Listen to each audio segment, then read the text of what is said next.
Hi there guys, welcome back to F1 Updates. Today we have big rumors coming out of the Mercedes camp concerning their latest car. While the new W14 is a huge upgrade on last year's version, Mercedes is still not quite sure if this engineering philosophy is the way to go in their plan to dominate Formula 1 once again. Rumor has it that the team has yet another car in reserve just in case the W14 fails to live up to their pretty high expectations. Be sure to keep watching to find out why Mercedes would be the team to overcome the huge challenge of producing the best car on the track. Mercedes might have said that the car they revealed earlier this year is pretty much going to be what they put on the track in Bahrain, but we can never be too sure about these things. Remember what we saw last year when their car for the reveal was a completely different story to what they used in the first Grand Prix. In general, there has been some caution from Mercedes concerning the W13.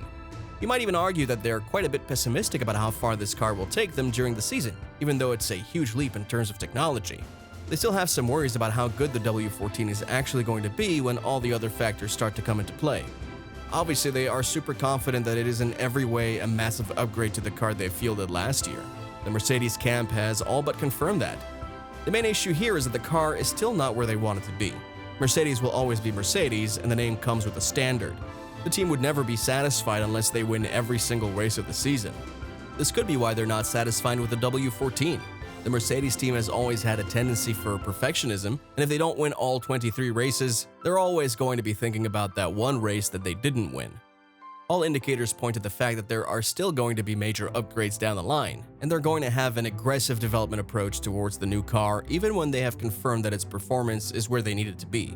The main issue is that they're going to be testing the car in Bahrain, which is where they would have the first race, so they don't really get the opportunity to see how versatile the car is and how it performs in different environments. Usually teams test their cars in Spain or some other place before going to Bahrain. This gives them at least a couple of circuits to get an idea of how their car would perform in other places. This was the major weakness of the Mercedes outfit that we saw last year. They were simply amazing at some circuits like Spain, Silverstone, and even at Brazil towards the end of the year. But they struggled massively at other tracks. They did have pretty good performances in high downforce tracks like Mexico, but that still wasn't enough to meet the Mercedes standard that we're all used to. It seems that Mercedes wants to ensure that their car is working as intended in every single way. They need to be certain that the on-track performance is just as good as what they see in the simulator before they can take any extra step. Toto Wolff said pretty explicitly that there would be further additions to the W14 which are ready to go in the factory. They're going to bring a number of changes to this current version of the car. Seeing that they want pretty massive development, then the car we have on ground is probably not even going to be the car they have in the Bahrain testing. Definitely, over the first few races, we'll see them bring some new parts to the car. Lewis Hamilton also mentioned when they revealed the car that the team has addressed a lot of their weaknesses. He was quite blunt when he went on to say that there are still some weaknesses that are yet to be addressed. The thing is that Mercedes are starting their development a bit further back from teams like Red Bull and Ferrari. This means that it's going to take them longer to catch up to their rivals. There was also further clarification that the issue they had on their first brief testing day, which was their 15K Shakedown, was not a misfire. Mercedes claims that it was merely an incorrect installation of their power unit. To be honest, Mercedes can't afford to be making mistakes like this, especially when they're approaching a season where the slightest mistake can cost them the entire championship. Nevertheless, they've shut down all the rumors that the car had re-emergence of porpoising and potential steering issues. There were also no misfiring issues with the engine either. Even Toto Wolff said that the side pods of the W14 are merely going to be the early version. After the first few races, they're going to change it as they begin to have more ideas down the line.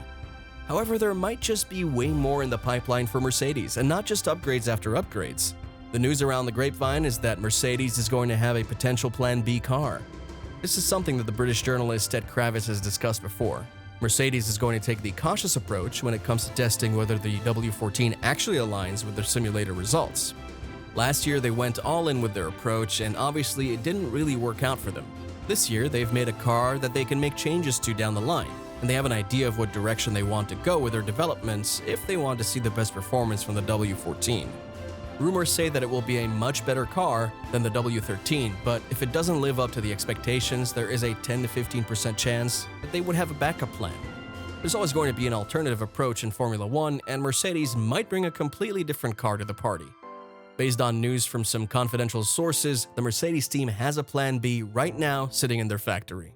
It might not be ready to hit the tracks yet, but it has gone pretty far in terms of development.